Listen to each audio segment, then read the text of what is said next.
Your dentist just cleaned your teeth. You feel fine. Fresh mouth, clean feeling, ready to go home. But here is what nobody told you. The moment that cleaning ended, bacteria entered your bloodstream. And if you're over 60 and have any buildup in your arteries, which most people do, those bacteria are now traveling toward your heart. There is a 2-hour window after every single dental cleaning where your heart attack risk is higher than it was before you sat in that chair. Most seniors have no idea this window exists. By the end of this video, you are going to know exactly what is happening inside your body during that window, what to tell your dentist before they ever touch your mouth again, and the 2 things you must never do in the 2 hours after you leave that chair. Do not go anywhere. Most people walk out of the dentist feeling good. Clean teeth, fresh mouth, maybe a little tender around the gums, but nothing serious. They book their next appointment, grab their free toothbrush, and go on with their day. And for most of their life, that was fine. But after 60, something changes inside the body that makes that routine visit a completely different situation. And almost nobody is telling seniors about it. I want to talk to you today about what actually happens inside your body in the 2 hours after a dental cleaning.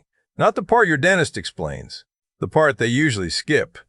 Because there is a window, right after that cleaning is done, where something is moving through your bloodstream that was not there before. And if you have any buildup in your arteries, which most people over 60 do, that window matters more than you have ever been told. This is not about skipping the dentist. I'm not saying that. Dental care matters. But going into that chair without knowing what I'm about to tell you is like driving in the dark with no headlights. You might be fine, but you did not have to take that risk. Now let me start from the beginning, because this only makes sense if you understand what is actually happening in your mouth during a cleaning. Your gums are full of tiny blood vessels, thin ones close to the surface. When your dental hygienist goes in with those metal tools and starts scraping along the gum line, they are doing exactly what they are supposed to do. They are breaking up the hardened buildup that your toothbrush cannot reach. But to do that, they have to work right up against the gum tissue, and that tissue gets disrupted. Sometimes it bleeds a little. Sometimes more than a little. That disruption is normal. That is just how the cleaning works. Here is the part nobody explains. Your mouth is not a clean place. I do not mean that as an insult. I mean it as plain fact. The human mouth carries hundreds of different types of bacteria at any given moment. Most of them are harmless as long as they stay where they belong. The problem is that when the gum tissue gets disrupted during a cleaning, those bacteria do not stay where they belong. They get a direct path into those tiny blood vessels right below the gum line. They enter your bloodstream, and they start to travel. Now in a younger person with clean, smooth arteries, the body clears this out without any problem. The bacteria move through, the immune system handles it, and that is the end of the story. But here's where it gets different for seniors. And this is the part I really need you to hear. After decades of living, most people over 60 have some degree of buildup inside their arteries. Not necessarily a serious blockage. Not necessarily anything a test has caught yet. Just the natural accumulation that happens over time. Cholesterol, calcium, and other material that slowly sticks to the artery walls and builds up over the years. Now this buildup does not have a smooth surface. It is rough and uneven on the inside, almost like a scab forming on the inside of a pipe. When those mouth bacteria enter the bloodstream after a dental cleaning, certain types among them are looking for a surface to grab onto. And that rough, uneven buildup inside the artery is exactly the kind of surface they can latch onto. Once they attach, your immune system notices. It sends signals to that spot. It rushes in to fight. And that fight, right there inside the artery wall, causes inflammation. That inflammation can make the buildup unstable. And when that buildup becomes unstable and breaks open, the material inside spills into the blood flow. The body tries to seal the break with a clot. That clot blocks the artery. That is a heart attack. Your body was not attacked from outside. Your own immune system, doing exactly what it is supposed to do, caused the event. That is the part that is so hard to understand. And that is exactly why no one ever connects the dental chair to what happens 2 hours later. Now let me explain the window. The bacteria in your bloodstream peak in the first 30 minutes after the cleaning. That is when the levels are highest, but they do not drop back to normal right away. They stay elevated for up to 2 hours. That entire 2-hour stretch is when the risk is real for anyone who has arterial buildup. 2 hours where those bacteria are still circulating, still capable of triggering that inflammatory response in a vulnerable artery. And here's what makes it even more dangerous for seniors specifically. The symptoms that can show up in that window are easy to explain away. A little tiredness after sitting in a chair for an hour. Some tightness in the jaw that feels like tension from holding your mouth open. A heaviness in the chest that feels like stress or maybe just hunger. A little lightheadedness that feels like you stood up too fast. These are quiet symptoms. They feel like nothing, and so most people explain them away and go home and make lunch. I am not telling you this to frighten you.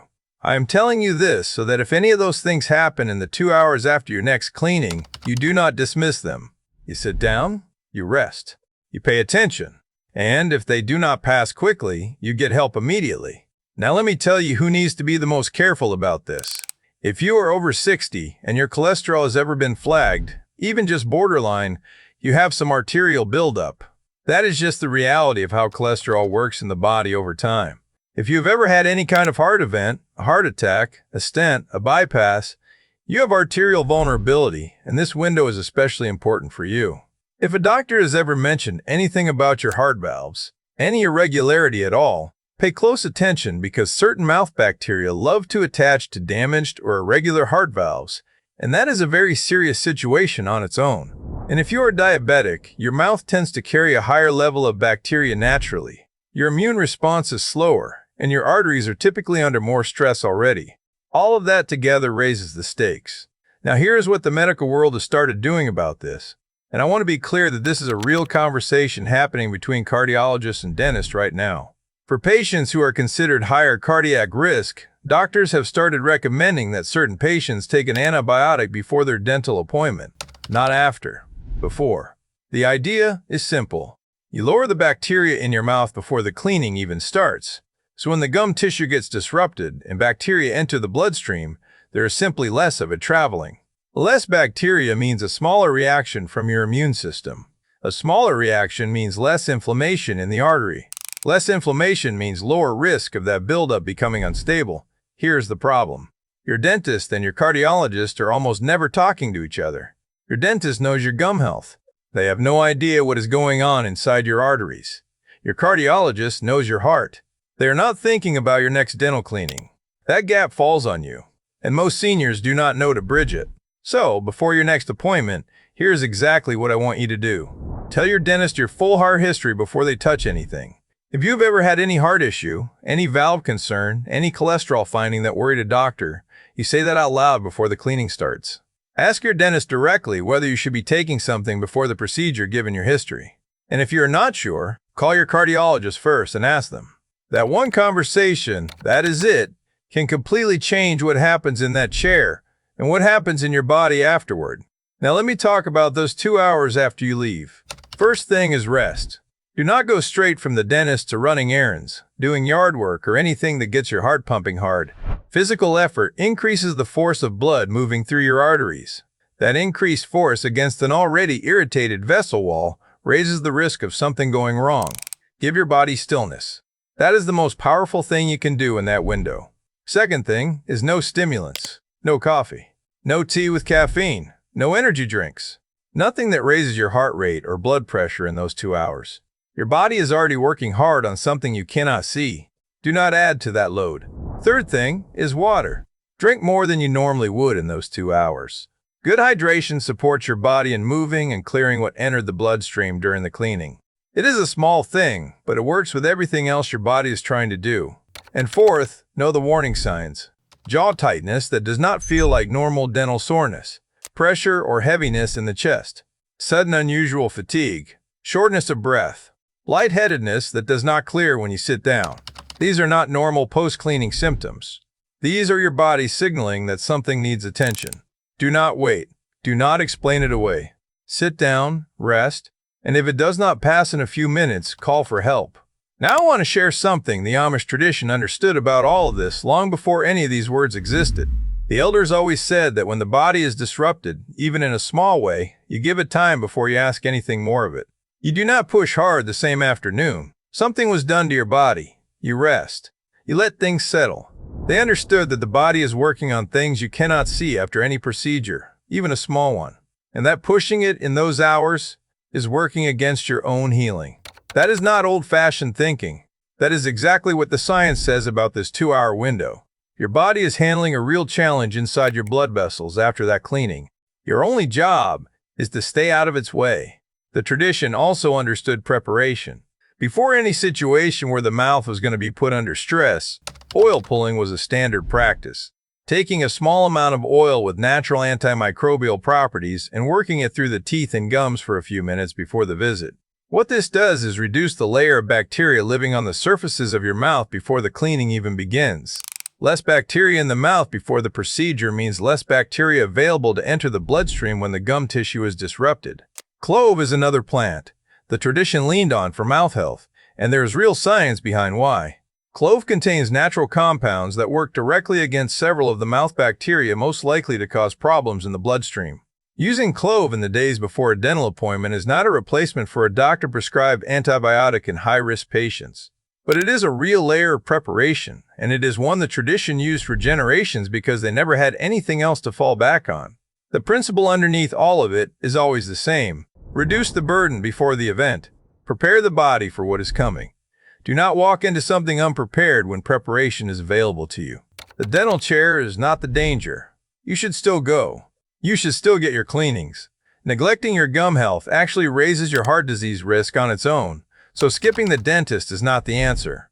The answer is going in prepared, knowing your cardiac history, telling your dentist what they need to know, asking about taking something beforehand if your history warrants it, protecting those 2 hours after you leave, and knowing the warning signs well enough that you do not explain them away if they show up. The most dangerous moment is the one that feels routine. You have been getting your teeth cleaned your whole life. It never felt like something to think hard about. That comfort is exactly why most people do not think hard about it. Now you do. And right now there are 2 videos on your screen that I need you to watch before you close this out. I'm not going to tell you what they are about. But if this video just made you realize that your body has been doing things nobody explained to you, those 2 videos are going to do the same thing. And what they cover is something you cannot afford to find out about too late either. Before you go, I want to ask you something. Did your dentist ever tell you any of this? Even one word of it? Drop the word never in the comments right now if your dentist has never mentioned this to you. And if you already knew some of this, drop the word new.